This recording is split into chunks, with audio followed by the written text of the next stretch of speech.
For weeks, police around the country have been on heightened alert out of concern the war in the Mideast could lead to violence at home. And a fiery car crash near a New Year's Eve rock concert venue in Rochester, New York, is being investigated as a possible act of terrorism.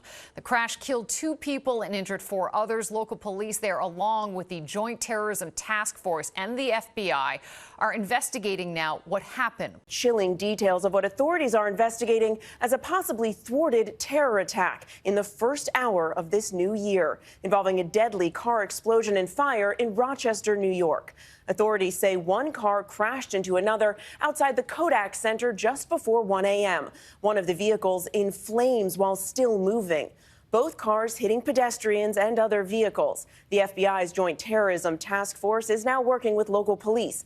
Once the fire was extinguished, first responders located at least a dozen gasoline canisters in and around the striking vehicle.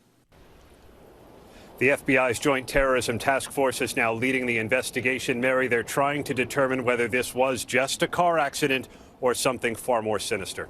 A frightening scene to start the new year. Aaron, thank you. Officials now confirm there is no evidence of terrorism. This crash left 3 people. 3 people killed, including the driver of that large SUV, 9 other people injured. Police releasing photos of the suspect, who they've identified as 35-year-old Michael Avery from Syracuse, New York. And so far, investigators haven't found anything to suggest Avery was motivated by political beliefs. Police tonight saying the driver appeared to be trying to run over the crowd. Here's Investigators now identifying 35-year-old Michael Avery, saying he made at least half a dozen purchases of gasoline and fuel containers after driving to Rochester and then renting an SUV at the airport, later heading towards the Kodak Center and a crowd coming out of a concert. The FBI is underscoring. So far, we've uncovered no evidence of an ideology and no nexus to terrorism. Police say in speaking with Avery's family, they believe he may have been suffering from undiagnosed mental illness. He died in the hospital overnight.